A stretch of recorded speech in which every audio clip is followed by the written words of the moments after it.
ಒಂದು ಸಲ ಪೈಲ್ಸ್ ಅಂತ ಕಾಣಿಸ್ಕೊಂಡ್ಮೇಲೆ ಹಾ. ಈ ಫುಡ್ಸ್, ಈ ಆಹಾರ ಪದಾರ್ಥಗಳನ್ನ ಕಡ್ಡಾಯವಾಗಿ ಸ್ಟಾಪ್ ಮಾಡ್ಬೇಕು ಅನ್ನೋದಿದ್ರೆ ವಿಚಾರದು. ಹಾ, ಒಂದು ಸರಿ ಪೈಲ್ಸ್ ಬಂದ ಮೇಲೆ ಗ್ರೇಡ್ 2 ಅಲ್ಲಿದ್ರೆ, ಅರ್ಲಿ ಗ್ರೇಡ್ 2 ಅಲ್ಲಿದ್ರೆ ಕೆಲವು ದಿನ ನಾನ್ ವೆಜ್ ಸ್ಟಾಪ್ ಮಾಡಬೇಕು. ಆಯ್ತಾ? ಜಂಕ್ ಫುಡ್ ತಿನ್ನೋರು ಬರೀ ಪೈಲ್ಸ್ ಅಲ್ಲ, life long junk food stop ಮಾಡಬೇಕು. ಮೂರನೇದು, ನೀರು ಚೆನ್ನಾಗಿ ಕುಡಿಬೇಕು. 20 kg ಇದ್ರೆ ಮನುಷ್ಯ 1 ಲೀಟರ್ ನೀರು, 60 kg ಇದ್ರೆ 3 ಲೀಟರ್ ನೀರು. ಹಣ್ಣು ತಿನ್ಬೇಕು, ಚೆನ್ನಾಗಿ ತರಕಾರಿ ತಿನ್ಬೇಕು, ನಿದ್ದೆ ಚೆನ್ನಾಗಿ ಮಾಡಬೇಕು.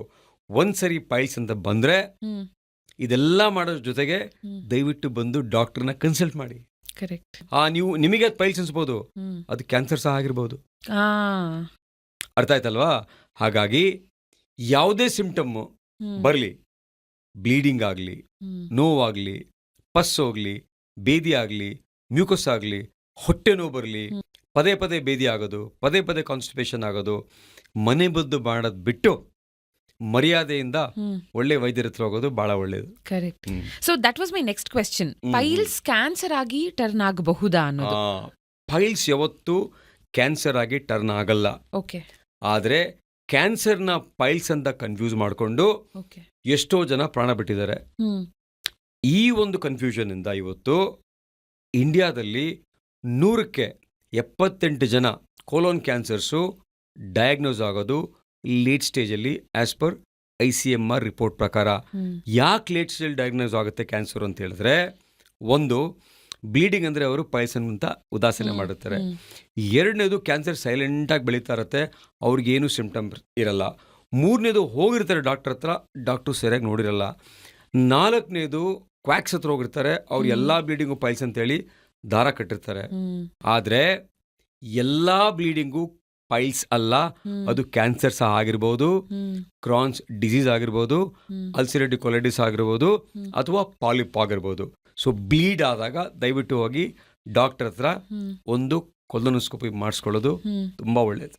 ಬಟ್ ಇದಕ್ಕೆ ಜೆನೆಟಿಕ್ ಕಾಂಪೊನೆಂಟ್ ಏನಾದ್ರೂ ಇರಬಹುದಾ? ಇವಾಗ ನಮ್ಮ ತಂದೆ ತಾಯಿಗೆ ಪೈಲ್ಸ್ ಇದ್ರೆ ಶುಡ್ ಐ ಬಿ ವರಿಡ್ ಅಥವಾ concern and be more careful? Madam, ಕೆಲವರು ಬರ್ತಾರೆ, ಸರ್ ನಮ್ದು ಪೈಲ್ಸ್ ಫ್ಯಾಮಿಲಿ ಅಂತ. ನಾನು ಹೇಳ್ತೀನಿ, ಮನೆ ಮುಂದೆ ಬೋರ್ಡ್ ಹಾಕ್ಬಿಡಿ ಪೈಲ್ಸ್ ಫ್ಯಾಮಿಲಿ ಅಂತ. ಗೊತ್ತಾಯ್ತಲ್ವಾ?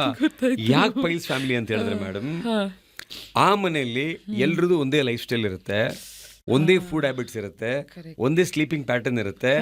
ಆ ಪ್ಯಾಟರ್ನ್ ಇಂದ, ಲೈಫ್ ಸ್ಟೈಲ್ ಇಂದ ಪೈಲ್ಸ್ ಬಂದಿರುತ್ತೆ ಅವ್ರಿಗೆ. ಜೆನೆಟಿಕ್ಸ್ ಇಂದ ಪೈಲ್ಸು ಯಾವುದೇ ಕಾರಣಕ್ಕೂ ಬರಲ್ಲ. ಜೆನೆಟಿಕ್ಸ್ ಇಂದ ಬರೋದು ಕೋಲೋನ್ ಕ್ಯಾನ್ಸರ್ಸ್, ಜೆನೆಟಿಕ್ಸ್ ಇಂದ ಬರೋದು ಕ್ರಾನ್ಸ್ ಡಿಸೀಸ್, ಜೆನೆಟಿಕ್ಸ್ ಇಂದ ಬರೋದು ಅಲ್ಸಿರೇಟಿವ್ ಕೊಲೈಟಿಸ್. ಸೊ ಈ 3 ಕಾಯಿಲೆಗಳು ಬ್ಲೀಡ್ ಆಗತ್ತಲ್ಲ, ಹಾಗಾಗಿ ಜನ ನಮ್ದು ಪೈಲ್ಸ್ ಫ್ಯಾಮಿಲಿ, ಜೆನೆಟಿಕ್ಕು ನಮ್ಮ ತಾತಾಯಿಂದ ಬಂತು, ನಮ್ಮ ಅಪ್ಪ ಇಂದ ಬಂದದ್ದು ಜನ ಬರ್ತಾರೆ. ಸೊ ಪೈಲ್ಸು ಜೆನೆಟಿಕ್ ಅಲ್ಲ. ಆಲ್ಸೋ ಸ್ಪೈಸಿ ಫುಡ್ ಜಾಸ್ತಿ ತಿಂದಾಗ, ಬರೀ ಹೊರಗಿನ ಫುಡ್ ಅಲ್ಲ, ಮನೇಲೇ ಹೆಚ್ಚು ಸ್ಪೈಸಿ ಫುಡ್ ತಿಂದ್ರು ಪೈಲ್ಸ್ ಬರಬಹುದು ಅನ್ನೋದು ಬಂದಿದೆ. Is it a myth or a fact? It's a myth. Spicy food, ಉತ್ತರ ಕರ್ನಾಟಕದ ಮಂದಿ ಮೆಣಸಿನಕಾಯಿ ತಿಂತಾರ, ಎಣ್ಣೆಗಾಯಿ ಬದನೆಕಾಯಿ ತಿಂತಾರ.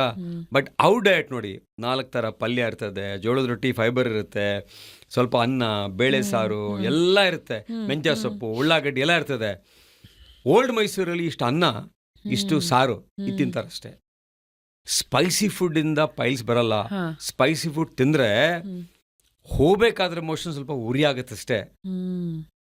ಪೈಲ್ಸ್ ಬರೋದು ಲೆಸ್ ಫೈಬರ್, ತುಂಬಾ ಪ್ರೋಟೀನ್ ತಿಂದಾಗ, ತುಂಬಾ ಜಂಕ್ ಫುಡ್ ತಿಂದಾಗ, ನೀರು ಕುಡಿದೇ ಇದ್ದಾಗ, ನಿದ್ದೆ ಸರಿಯದೇ ಇದ್ದಾಗ, ಸ್ಪೈಸಿ ಫುಡ್ ತಿನ್ನೋದ್ರಿಂದ ಯಾವುದೇ ಕಾರಣಕ್ಕೂ ಪೈಲ್ಸ್ ಬರಲ್ಲ. So enjoy your spicy food, don't miss out. And ನಾವು ಹ್ಯೂಮನ್ಸ್ ಹೋಮೋಸೆಪಿಯನ್ಸ್ ಆಗಿ, ಅಂದ್ರೆ 2 ಲೆಗ್ ಸ್ಪೀಶೀಸ್ ಆಗಿ ನಾವು ವಿ ಸ್ಟ್ಯಾಂಡ್ ಅಪಾರ್ಟ್ ಬೇರೆ ಸ್ಪೀಶೀಸ್ಗೆ ಕಂಪೇರ್ ಮಾಡಿದಾಗ. ಬಟ್ ಇದು ಇಟ್ ಕಮ್ಸ್ ವಿತ್ ಫ್ಯೂ ಒಂದಷ್ಟು ಡ್ರಾಬ್ಯಾಕ್ಸ್ ಅಥವಾ ಸೆಟ್ ಬ್ಯಾಕ್ಸ್. ಬಿಕಾಸ್ ಗ್ರಾವಿಟಿ ಏನಿದೆ ಅದರಿಂದ ನಾವು ಸಾಕಷ್ಟನ್ನ ಫೇಸ್ ಮಾಡಬೇಕಾಗತ್ತೆ. ಫಾರ್ ಎಕ್ಸಾಂಪಲ್, ರೀಸೆಂಟ್ ಆಗಿ ಒಬ್ರು ಆರ್ಥೋಪೆಡಿಕ್ ಸರ್ಜನ್ ಹತ್ರ ಮಾತಾಡ್ತಿದ್ದೆ, ಅವ್ರು ಹೇಳ್ತಿದ್ರು, ಹೇಗೆ ಬಿಕಾಸ್ ಆಫ್ ಗ್ರಾವಿಟಿ ನಾವು 4 ಲೆಗ್ಡೇ ಆಗಿದ್ದಿದ್ರೆ ನೀ ಪ್ರಾಬ್ಲಮ್ಸ್ ಇಷ್ಟು ಕಾಣಿಸ್ಕೊಳ್ತಾ ಇರ್ಲಿಲ್ಲ. ಇಲ್ಲಿ ನೀ ಇಶ್ಯೂಸ್ ಹೆಚ್ಚು ಕಾಣಿಸ್ಕೊಳ್ತಿರೋದಕ್ಕೆ ರೀಸನ್ ಒಂದು ಗ್ರಾವಿಟಿ, ಅಂಡ್ ಇದು ನಾವು ನಿಂತ್ಕೋಬೇಕಲ್ಲ ಅನ್ನೋ ಕಾರಣಕ್ಕೆ ಫಾರ್ಮ್ ಆಗಿರೋದು ಈ ಜಾಯಿಂಟ್ಸ್ ಅಂತ. ಅಂಡ್ ಪೈಲ್ಸ್ಗೂ gravity it plays such an important role. ಹೌದು, ನಮ್ಮ ಟೆಕ್ಸ್ಟ್ ಬುಕ್ ಬೇಲಿಯನ್ ಲಾ ಒಂದು ಬುಕ್ ಅಲ್ಲಿ this is the price human being have to pay because is 2 limbs, 2 ಕಾಲಿರೋದ್ರಿಂದ. ಸೊ ಅನಿಮಲ್ಸ್ ಎಲ್ಲ 4 ಲಿಂಬು. ನನ್ನ ಹತ್ರ ವೆಟರ್ನರಿ ಡಾಕ್ಟರ್ಸ್ ಬರ್ತಾರೆ, ಸರ್ ನಮ್ಮಲ್ಲಿ ಪೈಲ್ಸ್ ನಾವು ನೋಡೇ ಇಲ್ಲ ಅಂತ. ನೀವು ಓದಿಲ್ವಾ ಅಂತ ಕೇಳ್ತೀನಿ. ಸೊ ಗ್ರಾವಿಟಿಯಿಂದ ಪೈಲ್ಸ್ ಬರುತ್ತೆ. ಸೊ ಅನಿಮಲ್ಸ್ ಫೋಲಿಮ್ಡ್ ಆಗಿರೋದ್ರಿಂದ ಪೈಲ್ಸ್ ಬರಲ್ಲ. Okay okay okay. ಅಂಡ್ ತುಂಬಾ ಹೊತ್ತು ನಾವು ಕಮೋಡ್ ಮೇಲೆ ಕೂತ್ಕೊಳ್ಳೋದು, ಟಾಯ್ಲೆಟ್ ಅಲ್ಲಿ ಕೂತ್ಕೊಳ್ಳೋದು, mindless screening, I mean scrolling ಏನ್ ಮಾಡ್ತೀವಿ ನಾವು, ಅದು it is also one of the. ಈಗೆಲ್ಲ ಏನಾಯ್ತು, ಇಂಡಿಯನ್ ಕಮೋಡ್ ಇತ್ತು ಮೊದಲು, ಅದೆಲ್ಲ ಯುರೋಪಿಯನ್ ಶಿಫ್ಟ್ ಆಯ್ತು. ಈ ಯುರೋಪಿಯನ್ ಕಮೋಡ್ ಶಿಫ್ಟ್ ಆದಾಗ ಏನಾಯ್ತು, ಇತ್ತೀಚೆಗೆ ಜೆನ್ಜೀಸ್ ಎಲ್ಲ ಏನ್ ಮಾಡ್ತಾರೆ, ಆರಾಮಾಗಿ ಹೋಗಿ ಸೆಟ್ಲ್ ಆಗ್ಬಿಡ್ತಾರೆ. ಜೆನ್ಜಿಗಳೇ ಅಲ್ಲ, ಎಲ್ಲರೂ ಅಷ್ಟೇ. ನಂಡೇನು ಅಷ್ಟೇ ಮೇಡಮ್, ಫಸ್ಟ್ ಸ್ಟಾರ್ಟ್ ಆಗೋದು ಮೊಬೈಲಿಂದ ವಾಶ್ರೂಮಲ್ಲಿ. ಬಟ್ ನಾನು ತುಂಬ ಹೊತ್ತು ಕೂತ್ಕೊಳ್ಳಲ್ಲ. ಸೊ ಜನ ಹೋಗಿ ಏನು ಮಾಡ್ತಾರೆ, ವಾಶ್ರೂಮಲ್ಲಿ ಬಾತ್ರೂಮ್ ಕ್ಯಾಂಪಿಂಗ್ ಅಂತ ಕೂತ್ಬಿಡ್ತಾರೆ. ಎಲ್ಲ ವಾಟ್ಸ್ಯಾಪು, ಇಮೇಲು, ಸ್ಕ್ರಾಲು ಎಲ್ಲ ಅಲ್ಲೇ ಮಾಡ್ತಾರೆ. ಇತ್ತೀಚೆಗೆ ಬಾತ್ರೂಮ್ ಇದೆಲ್ಲ ವಾಶ್ರೂಮು, ಅದು ಡಿಸ್ಟ್ರೆಸ್ಸಿಂಗ್ ಪ್ಲೇಸ್ ಅಂತ ಜನಗೆ. ಒಳಗೋಗಿ ಇವತ್ತು ಬೆಡ್ರೂಮ್ಸ್ಗಿಂತ ಚೆನ್ನಾಗಿ ಬಾತ್ರೂಮ್ ಡಿಸೈನ್ ಮಾಡಿರ್ತಾರೆ, ರಾಯಲ್ ಆಗಿ ಲ್ಯಾವಿಶ್ ಆಗಿರುತ್ತೆ. ಅಲ್ಲೇ ಹೋಗಿ ಕಮೋಡ್ ಮೇಲೆ ಸೆಟ್ಲ್ ಆಗ್ಬಿಡ್ತಾರೆ ಅವರು, ಹಾಗೆ ಕೂತಿರ್ತಾರೆ.